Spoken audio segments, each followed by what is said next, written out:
ഞങ്ങളന്ന് ബാംഗ്ലൂർ പോകണം കേട്ടോ. അപ്പോൾ സ്കൂളൊക്കെ ലീവാക്കിയിട്ട് 2 ദിവസത്തെ ചെറിയൊരു ട്രിപ്പാണ്. അപ്പോൾ ഞങ്ങൾ ബസ്സൊക്കെ ബുക്ക് ചെയ്തിട്ടുണ്ടായിരുന്നു. അപ്പോൾ ബസ് വെയിറ്റ് ചെയ്ത് നിൽക്കുകയാണ്. ആ ടൈമിൽ ചെറുതായിട്ട് മഴയൊക്കെ പെയ്യുന്നുണ്ടായിരുന്നു. അരീക്കോട് നിന്നാണ് കേട്ടോ നമ്മൾ ബസ് കയറിയത്. അപ്പോൾ റെഡ് ബസ്സിൻ്റെ ആപ്പിൽ നമ്മൾ ബസ് ടിക്കറ്റൊക്കെ ബുക്ക് ചെയ്തിട്ടുണ്ടായിരുന്നു. കുറച്ച് ടൈം വെയിറ്റ് ചെയ്തപ്പോഴേക്ക് ബസ് വന്നു. മോളൊക്കെ നല്ല ഹാപ്പി ആയിരുന്നു. ആദ്യമായിട്ടാണ് കേട്ടോ നമ്മളിങ്ങനെ ഒരു സ്ലീപ്പർ ബസ്സിലൊക്കെ ഒരു യാത്ര ചെയ്യുന്നത്. അപ്പോൾ അതിൻ്റേതായ സന്തോഷം മക്കൾക്കൊക്കെ ഉണ്ടായിരുന്നു. രാത്രി 8:30 ബസ്. രാവിലെ 7:30 ആകുമ്പോഴേക്ക് നമ്മൾ ബാംഗ്ലൂർ എത്തിയിട്ടുണ്ടായിരുന്നു. ഞങ്ങൾ യാത്ര ചെയ്തത് സാം ബസ്സിലായിരുന്നു. അവരുടെ സർവീസും കാര്യങ്ങളും എല്ലാം സൂപ്പറായിരുന്നു. ഞങ്ങൾ മടിവാളയാണ് ഇറങ്ങിയത്.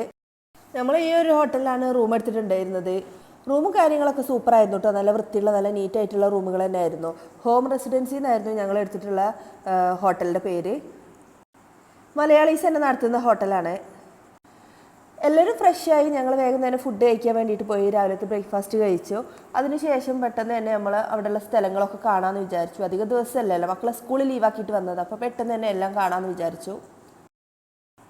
ഞങ്ങൾ ആദ്യം തന്നെ ലാൽബാഗ് ബൊട്ടാണിക്കൽ ഗാർഡനിലാണ് കേട്ടോ പോയത്. അപ്പോൾ എൻട്രൻസ് ഫീ ഒക്കെ അടച്ചിട്ട് ഞങ്ങൾ പെട്ടെന്ന് തന്നെ അകത്ത് കയറി.